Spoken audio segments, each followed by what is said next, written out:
जय मसिंह नमस्कार।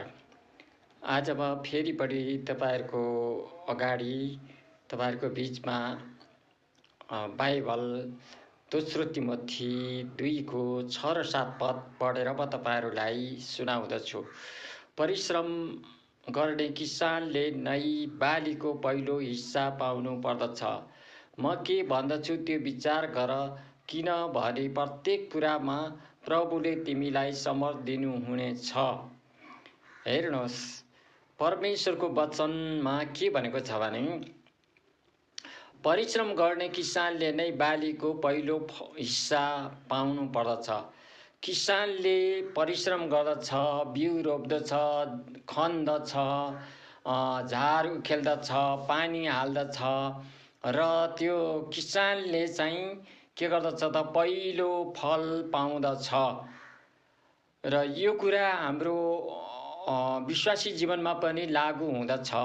हामीले प्रार्थना गर्ने कुरामा पनि लागू हुँदछ र हामी चाहिँ प्रार्थना गर्न परिश्रम गरौँ। आफ्नो लागि, अरूको लागि हामी प्रार्थना गर्न सक्छौँ है। तपाईँ हामी अरूको लागि, आफ्नो लागि प्रार्थना गऱ्यौँ भने हामीले प्रार्थनाको फल पाउने छौँ है।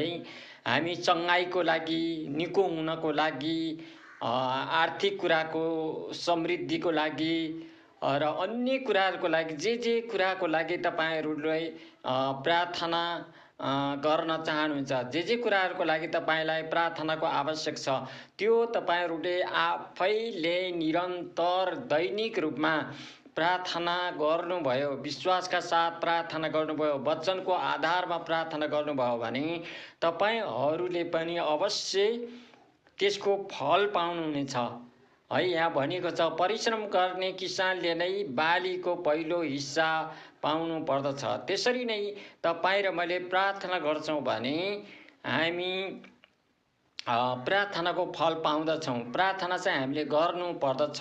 तपाईँ र मैले प्रार्थना गर्नुपर्छ है। प्रार्थना गर्नुहोस् है।